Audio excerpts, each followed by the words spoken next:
하나님의 말씀 구약성경 잠언 22장 17절.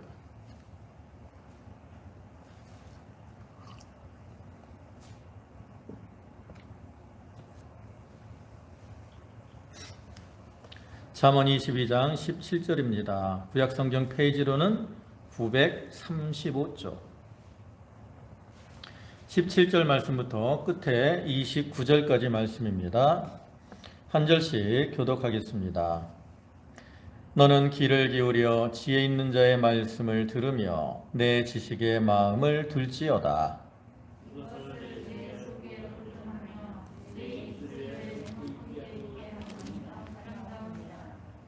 내가 내게 여호와를 의뢰하게 하려 하여 이것을 오늘 특별히 내게 알게 하였노니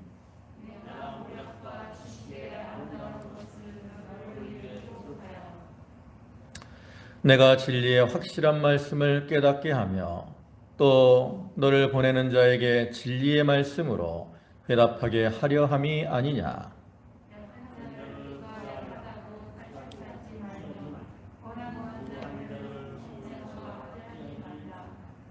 대저 여호와께서 신원하여 주시고 또 그를 노력하는 자의 생명을 빼앗으시리라.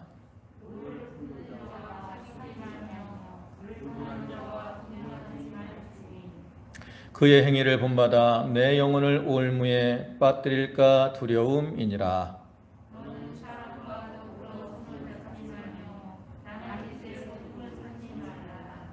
만일 갚을 것이 내게 없으면 내 누운 침상도 빼앗길 것이라.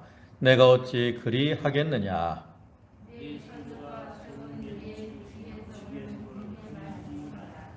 29절은 다 같이 봅니다. 내가 자기의 일에 능숙한 사람을 보았느냐. 이러한 사람은 왕 앞에 설 것이요 천한 자 앞에 서지 아니하리라. 아멘.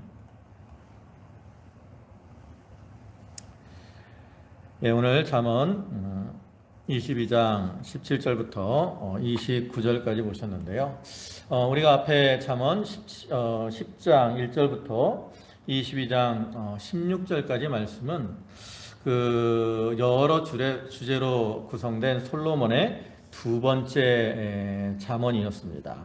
그래서 거기에서는 총 375개의 경구로 이렇게 수록이 되고 있는데요. 그 다음에 이어지는 여기 22장 17절부터 24장 34절까지는 그 앞에 그 17절에 말씀하고 있는 것처럼 지혜 있는 자,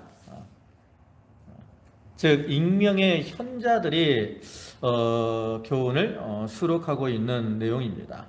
그 중에서 이제 본문은 앞에 17절부터 21절까지는 그에 대한 서론격으로서 지혜자들의 권고에 귀를 기울일 것을 당부하는 이러한 내용이고요.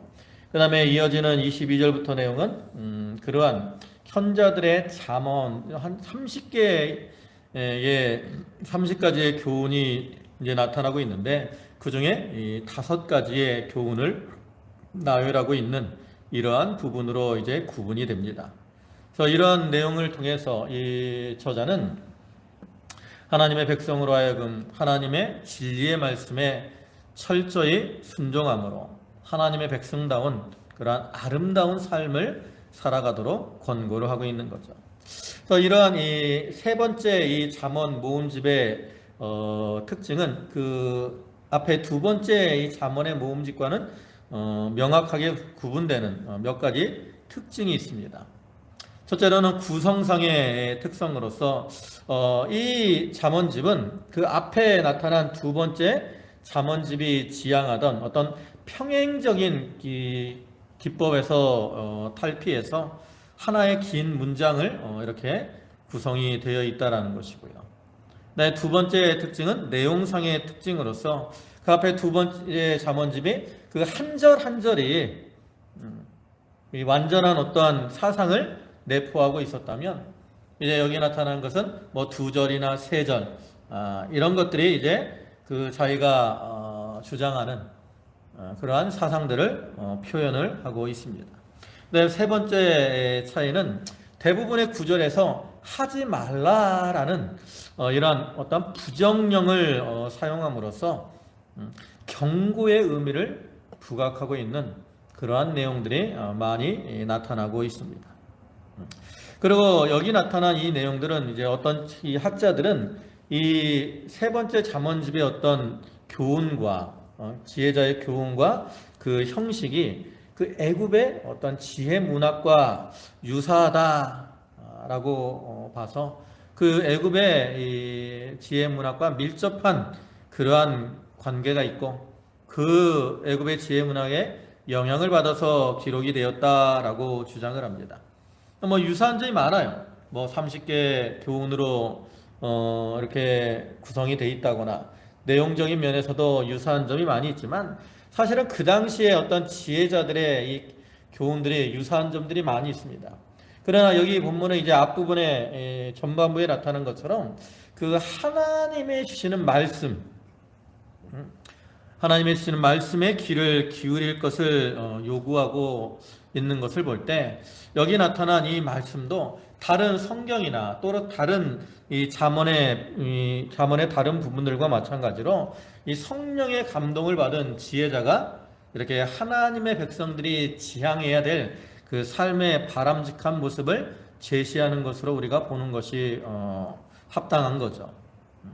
아무튼 저자는 이러한 본문을 통해서 창조주이시며 역사의 주관자이신 하나님에 대해서 이제 그 인간이 가져야 될 그러한 태도, 그러니까 하나님에 대해서 가져야 될 태도, 그 다음에 타인에 가져야 될 이러한 어떤 바람직한 태도를 교훈할 뿐만 아니라 더 나아가서는 스스로 마음가짐을 어떻게 가져야 되는가, 여기에 이제 강조점을 많이 두고 있습니다.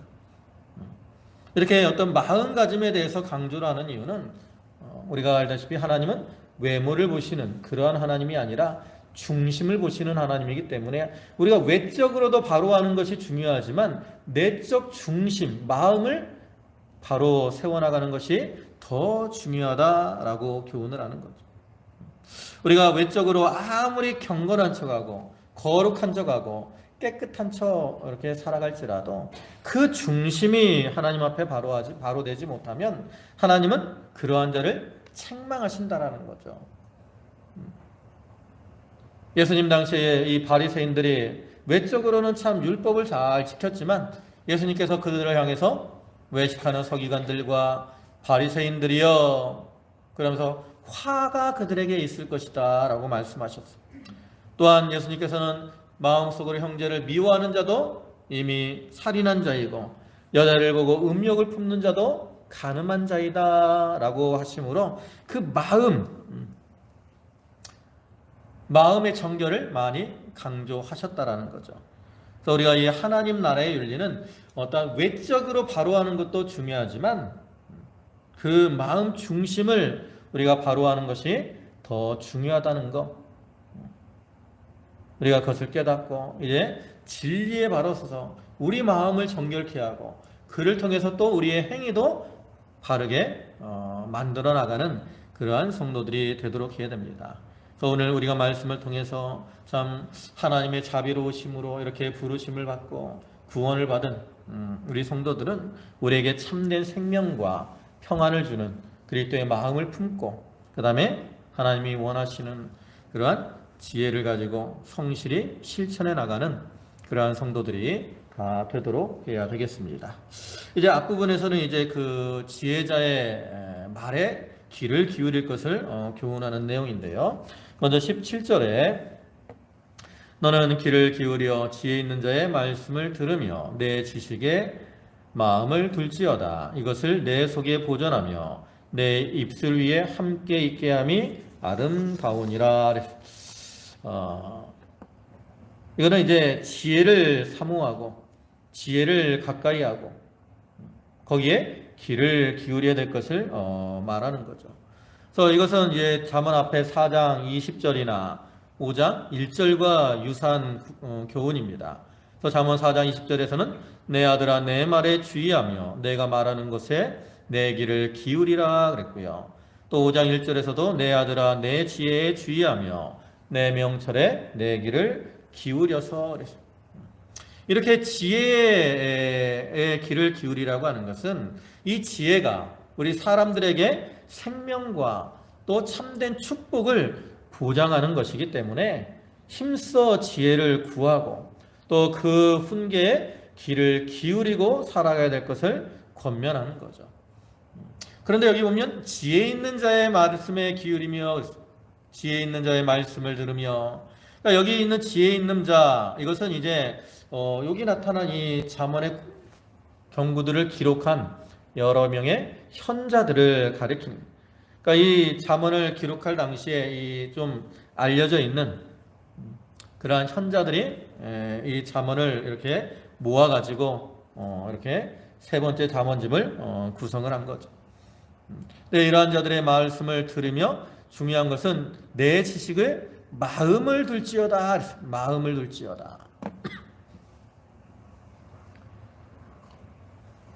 또 이어서는 내 속에 보존하며 그랬습니다. 여기 마음에 둔다라는 것은 말씀을 이렇게 깨달은 말씀을 가지고 그 말씀을 어떤 행동의 기준으로 삼는 것을 의미하는 거죠. 그래서 이 지혜자들이 주는 이 말씀을 잘 듣고 마음에 간직하고 그 말씀을 따라 행하라는 거예요. 그러니까 이 교훈, 지금 나타난 이 교훈들도 앞에서 솔로몬이 또 다른 성경의 기자들이 교훈하는 것처럼 그것을 중요하게 여기고 또 그를 따라 행해야 될 것을 강조하는 겁니다. 이와 같이 하나님의 백성인 신자들은 늘 하나님의 말씀을 자기 마음에 들고 살고 또 입술에 있게 하라 그랬어요. 여기 입술에 있게 하라라는 말은 뭐입니까? 자기 삶 속에서 실천해야 될 것을 가리킵니다. 우리가 말을 하는 것처럼, 입술로 말을 하는 것처럼 우리가 이 깨달은 말씀을 마음에 간직하고 그 말씀에 실천하는 삶, 그리고 또 다른 이들에게 전하는 그러한 삶을 살아야 될 것을 교훈하는 거죠. 우리가 지혜를 이렇게 얻어가지고 그것을 마음속에 이렇게 간직하고 깨달은 대로 실천하면 또 열매를 맺으면 그 지혜가 참으로 빛나게 되고 또 그러한 자의 삶은 이렇게 실패가 없이 형통하게 되는 겁니다. 그래서 우리는 이렇게 말씀을 귀히 여기고 그 말씀을 가까이 해야 되는 거예요. 또 19절에는 내가 내게 여호와를 의뢰하게 하려 하여 이것을 오늘 특별히 내게 알게 하였노니. 여러분, 참된 지혜는 뭡니까? 이거는 단순히 어떤 도덕적이고 윤리적인 이러한 교훈이나 일반적인 그러한 지식을 가리키는 것이 아니라 하나님을 알고 또 하나님을 믿음으로 영광과 또 생명에 이르게 되는 것, 이게 바로 참된 지혜입니다. 근데 우리가 그러한 참된 지혜를 얻으려면 어떻게 해야 되느냐? 여호와를 알고 여호와를 의뢰해야 된다라는 거죠. 그래서 내가 내게 여호와를 의뢰하게 하려 하여 이것을 오늘 특별히 내게 알게 하였노니. 이 지혜자가 이 말씀을 기록한 것은 여호와를 알고 또 의뢰하여서 그를 통해 참된 지혜를 얻고 또 그 말씀을 따라 살아가도록 하기 위함이라는 거죠. 그래서 오늘날 우리가 이 교회에 나와서 말씀을 배우는 것도 마찬가지입니다. 그냥 우리가 이 말씀을 하나님이 우리에게 가르쳐 주시는 것은 이 말씀을 통해서 하나님이 어떠한 분이신가, 그러한 하나님을 깨닫고 그러한 하나님을 의뢰하고 그 다음에 말씀에 순종하는 이러한 삶을 살아가도록 하기 위해서 하나님이 이 말씀을 기록하신 거예요. 하나님이 성경 말씀을 우리에게 주신 것은 그러한 목적으로 이 말씀을 기록하신 거거든요.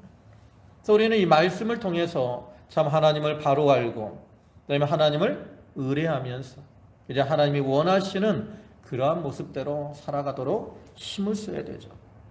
또 20절에는 내가 모략과 지식의 아름다운 것을 너를 위해 기록하여 내가 진리의 확실한 말씀을 깨닫게 하며 또 너를 보내는 자에게 진리의 말씀으로 회답하게 하려 함이 아니냐. 여기서 이것도 우리가 지혜를 얻어야 될 그 이유, 그리고 지혜를 얻은 결과를 얻게 되는 여러 가지 유익들에 대해서 열거를 하고 있습니다. 그래서 여기 아름다운 것, 또 진리의 확실한 말씀, 진리의 말씀이라고 이렇게 표현을 하죠. 이건 다 지혜의 어떠한 특징을 가리키는 겁니다. 지혜는 아름다운 것이고요, 확실한 것이고 진리의 말씀입니다. 그래서 우리가 이 확실한 진리의 말씀을 깨닫고 그 말씀을 따라갈 때 우리의 삶은 하나님이 보실 때 어떻다는 거예요? 아름답다라는 거예요. 아름답다. 앞에서도 말씀드린 것처럼 하나님께서 당신의 종을 통해서 이러한 모략과 지식, 이건 성경 말씀을 가리키는 거예요. 여기서. 그리고 성경 말씀을 성경에 기록하시고 우리가 그 말씀을 가까이 함으로 하나님이 우리에게 주시는 구원의 길, 또 하나님의 언약, 또 내세의 어떤 진리, 이런 것들을 깨닫고 그를 따라 이제 인생의 바른 길을 걸어가게 하신 거죠. 그래서 우리가 그것을 깨닫고 인생의 바른 길을 걸어갈 때 그 길은 하나님이 보실 때 아름다운 길이에요. 그 길은 생명의 길이고 또 영광의 길이고 진리의 길이기 때문에 그 길이 아름다울 수밖에 없습니다. 그래서 이렇게 하나님의 말씀을 또 여러 이 선자들을 통해서 이 말씀을 우리에게 주신 그 목적을 우리가 바로 알고 하나님의 말씀을 늘 가까이 하면서 그 말씀을 깨닫고 이제 그 말씀을 따라 행함으로 하나님이 보시기에 아름다운 그러나 열매 맺는 삶을 살아가야 하는 겁니다. 그리고 이제 이어서 이제 현자들이 주는 교훈들을 이렇게 구분해서 여기 오늘 본문에서는 5가지로 말을 하죠. 그래서 첫째로는 22절에 약한 자를 그가 약하다고 탈취하지 말며 곤고한 자를 성문에서 압제하지 말라. 대저 여호와께서 신원하여 주시고 또 그를 노력하는 자의 생명을 빼앗으시리라 그랬어요. 여기서 뭐라 그럽니까? 약한 자, 곤고한 자, 그러한 자들을 압제하지 말고 탈취하지 말라는 거예요. 여기서 약한 자는 물질적으로 가난하고 힘이 없는 이러한 자들을 가리키고요. 그 다음에 곤고한 자는 억울하게 피해를 당하는 자들을 가리킵니다.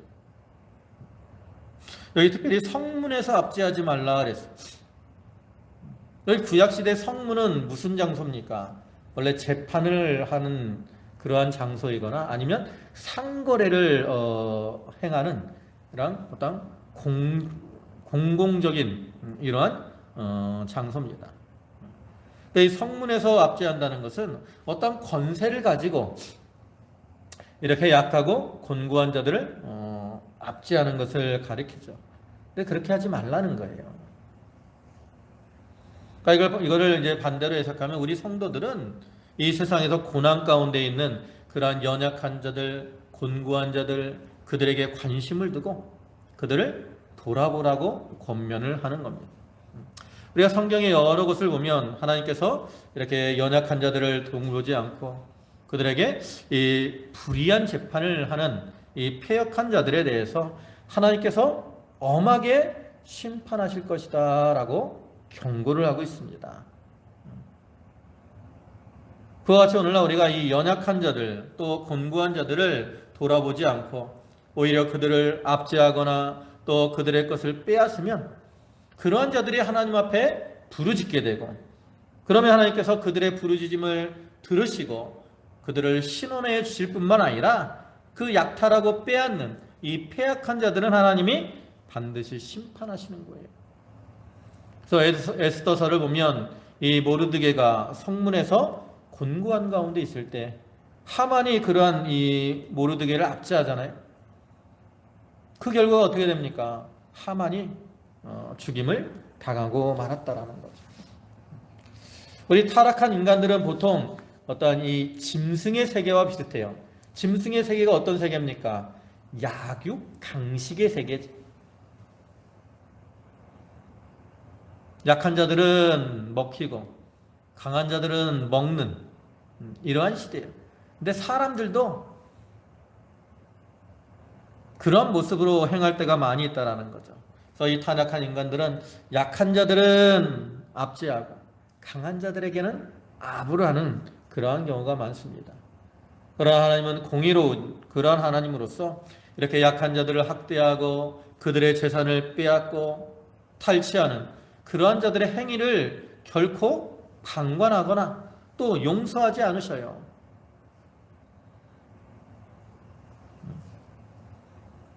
그렇기 때문에 이 약한 자들을 압제하고 핍박하는 자들은 반드시 자기가 똑같이 하나님의 그 심판을 당하는 그러한 날이 오는 겁니다. 성경을 보면 하나님은 고아의 아버지가 되신다 그랬고요. 또 과부의 재판장이 되신다라고 말씀을 하죠. 이것은 하나님께서 그 연약한 자들에게 참 끝없는 관심을 가지고 계시는 것을 보여주는 겁니다. 그래서 하나님이 이 약한 자들에게 관심을 가지고 계신 것처럼 오늘날 우리들도 그렇게 연약하고 또 곤고한 그러한 자들에게 관심을 가져야 돼요. 우리가 교회 안에서도 자기가 믿음이 좋다고 자기를 자랑할 것이 아니라 믿음이 연약한 자들에 대해서 관심을 가지고 그들을 돌아봐 줘야 됩니다. 또 세상 가운데서도 이렇게 어려움을 당하는 자들에 대해서 관심을 가지고 좀 그들을 돌아보는 자가 돼야 돼요. 우리가 약하고 어려운 자를 도와주면 하나님도 그 사람을 도와주십니다. 또 우리가 공고한 자를 불쌍히 여기면 하나님이 그러한 자를 긍휼히 여기십니다. 하나님은 긍휼 없는 자에게는 긍휼 없는 심판을 행하신다 그랬는데 반대로 생각하면 긍휼을 행하는 자에게는 하나님이 긍휼을 베풀으신다라는 그러한 의미라는 거죠. 참으로 우리가 연약하고 부족한 자들인데 하나님께서 그 풍성한 자비를 우리에게 베풀어 주셨습니다. 우리도 그러한 하나님의 은혜와 사랑을 기억하면서 우리도 약한 자 또 곤고한 자들을 불쌍히 여기고 긍휼히 여기는 그러한 모습으로 살아가야 하는 거예요. 그 다음에 24절에 노를 품는 자와 사귀지 말며 울분한 자와 동행하지 말지니 그의 행위를 본받아 내 영혼을 올무에 빠뜨릴까 두려움이니라 그랬어요. 여기서는 노를 품는 자와 동행하지 말라 그랬어요. 여기 노를 품는 자, 또 울분한 자, 이것은 다 자기 감정을 다스리지 못하고 이 사소한 일에도 쉽게 화를 내는 그러한 사람을 가리킵니다. 이렇게 쉽게 노를 품고 늘 이렇게 울분을 가지고 살기 때문에 이러한 사람들은 사소한 일에도 다른 사람들과 싸우고 다투고 분쟁을 일으키는 경우가 많다라는 거죠. 그렇기 때문에 그러한 자와 가까이 하게 되면 자기도 거기에 영향을 받아서 그로 인해 화를 당하게 되는 거예요. 우리가 보통 불평을 많이 하는 사람과 함께 다니다 보면 자기도 어느새 자기도 모르게 거기에 휩쓸려서 불평하는 경우가 많습니다. 우리가 알아야 될 것은 이 불평하는 사람이라 그래서 아무런 이유 없이 무조건 불평하는 게 아니에요. 어떠한 이 근거를 가지고 불평을 합니다. 근데 그 불평을 듣다 보면 자기도 모르게 거기에 동조하게 되는 거예요. 또 이렇게 울분하는 자, 이건 분을 품고 사는 이러한 사람을 가리키는데 그 분을 품고 다니는 사람과 함께 하다 보면 자기도 모르게 분노하게 되고 분을 품으니까 어떻게 돼요? 뭐가 나와요? 혈기가 나오고 그로 인해 죄를 짓게 되는 거예요. 그래서 그러한 자와 동행하면 이렇게 그에게 영향을 받아서 죄를 범하게 되고 심지어는 거기 오면 내 영혼을 올무에 빠뜨릴까 두려움이니라 그랬는데 영혼이 올무에 빠진다라는 거예요.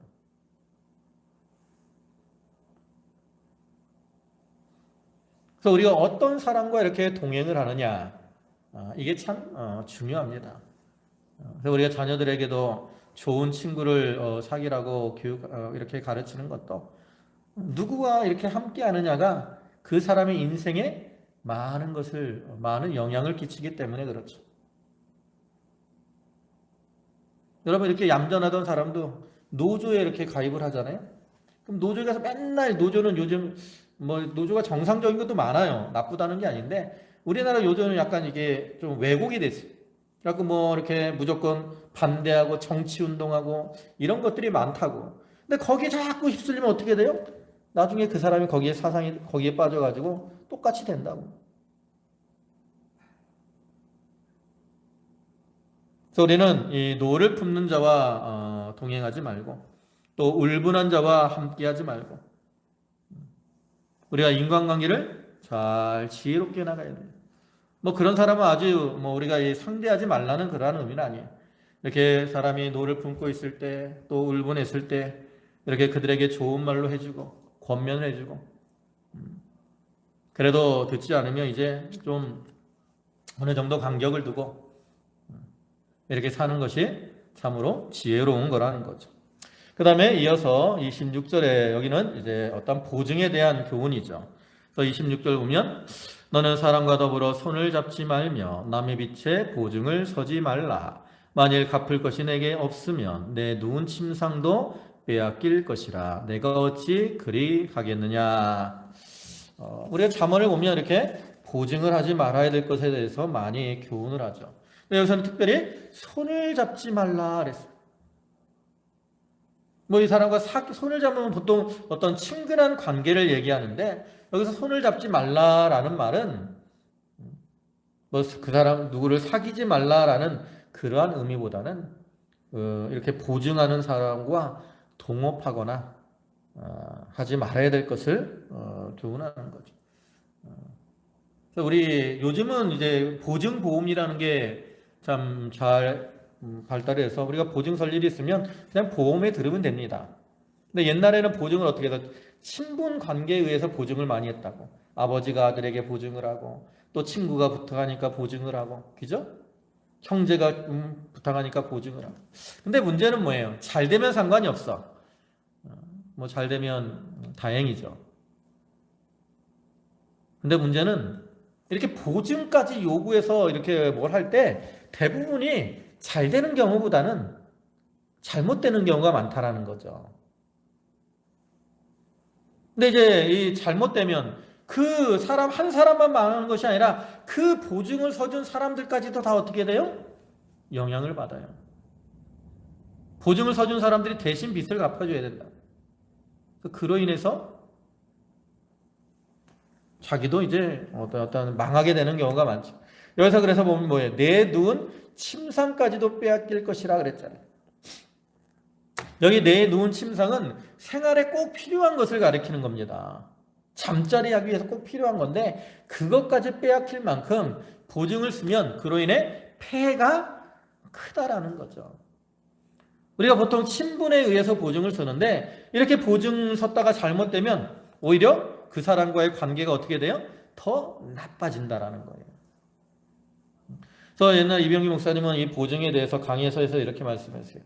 신자들은 되도록이면 보증을 서지 말고 만약에 정 보증을 서주고 싶으면 자기가 그것을 감당할 만한 어떤 물어줄 각오가 있고 감당할 어떤 그만큼 자기가 물질적으로 여유가 있으면 그때는 보증을 서도 된다. 이렇게 말씀을 하셨어요. 그러니까 이 말은 뭡니까? 우리가 물질에 대해서 참으로 지혜롭게 행해야 된다라는 거죠. 이 물질적인 면은 뭐 보증뿐만 아니라 우리가 신앙생활에 있어서 이 물질 때문에 시험에 드는 경우가 많습니다. 인간관계도 그래요. 물질 때문에 인간관계가 깨어지는 경우가 많아요. 우리가 가끔 뉴스 보면 뭐 부모 유산 때문에 형제들끼리 싸우고 다투고 아버지 장례가 끝나기도 전에 싸우고 다투는 이러한 일들이 있다고 그러잖아요. 또 어떤 데는 뭐 그 유산 문제 때문에 싸우다가 뭐 죽이기도 하고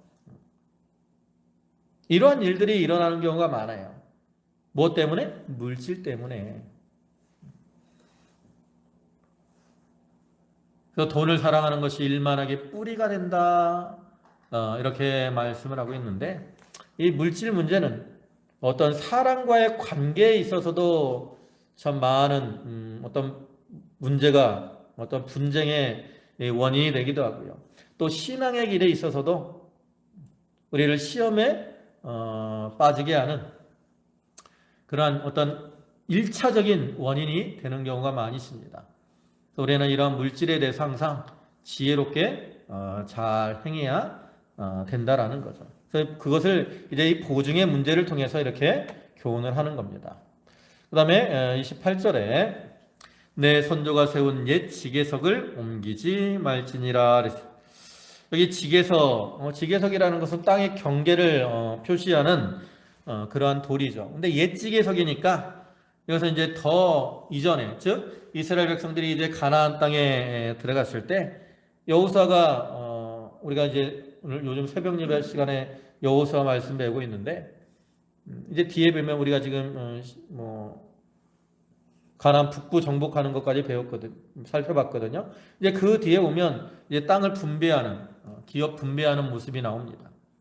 그래서 지파별로 이렇게 기업들을 분배한다. 그리고 지게석을 거기다 세운 거죠. 근데 하나님께서는 이 율법을 통해서 이 어떤 경우라도 이 한 지파의 토지를 다른 지파에게 이렇게 매매하거나 빚 대신에 취하는 것을 금하셨어요. 혹시라도 빚 때문에 넘어갔을지라도 희년, 50년째 되는 희년이 되면 그것을 다 원래 주인에게 돌려주도록 하셨습니다. 하나님이 이렇게 땅을 이렇게 다른 지파 사람들에게 넘어가지 못하게 하시는 것은 이 토지는 그 이스라엘 백성들의 삶의 어떠한 터전이고 생계의 근원이기 때문에 그 토지가 없으면 그로 인해서 가난하게 되어가지고 다른 사람의 종이 될 수 있다라는 거죠. 그래서 그러한 것을 막기 위해서 하나님께서 이와 같이 이 지게석을 옮기지 말아라 이렇게 말씀을 합니다. 근데 여기서 지게석을 옮긴다는 것은 두 가지 의미를 가져요. 하나는 아까도 얘기했지만 빚 때문에 자기의 어떤 삶의 터전을 빼앗기는 것을 의미하고 또 한 가지 의미는 옛날에 지게석이라는 것은 오늘날에는 이제 측량을 정확하게 하잖아요. GPS로 해서 측량을 한다고. 옛날에는 이제 우리가 대강 경계를 이렇게 잡았어요. 그죠? 여기까지는 내 땅. 그러니까 이제 측량을 해보니까 정확하게 그죠? 남의 땅이 내 땅이 여기 근데 뭐 밀려간 땅도 막 나오고 그러잖아요. 그러니까 옛날에는 이 지게석으로 경계를 했기 때문에 사람들이 정확하게 신경을 쓰지 않으면 나중에 지게석을 처음에 이만큼 있는데 이만큼 살짝 옮겨놔도 모른다고. 그러니까 그런 경우를 말하는 거죠. 은밀하게 남의 땅을 이렇게 지게석을 옮겨서 남의 땅을 이렇게 취하는 그러한 행위. 이러한 행위를 하나님이 금하는 거예요. 그래서 이 지게석, 그 땅은 다 이스라엘 백성들에게 누가 주신 겁니까? 하나님께서 주신 거라는 거죠. 근데 하나님이 주신 것을 이렇게 빼앗는 것은 하나님 앞에 악한 행위이기 때문에 그러한 죄악을 범하지 말아라. 이렇게 경고를 하는 거예요. 지게석을 옮기게 되면 사람은 모를 수도 있습니다.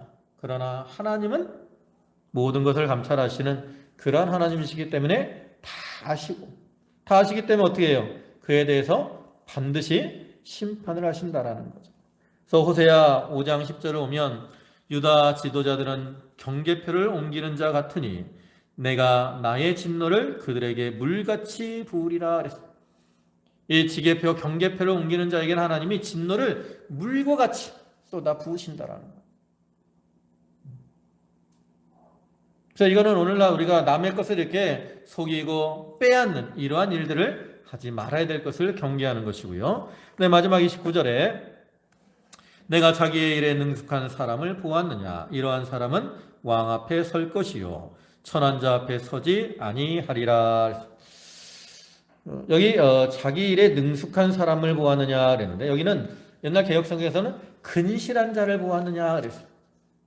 그러니까 이 근실하다라는 말은 부지런하다라는 말도 있고요. 솜씨가 좋다라는 이러한 의미도 있어요. 그러니까 자기의 일에 이렇게 부지런하고 열심히 잘하면 그 사람이 어떻게 돼요? 능숙하게 됩니다.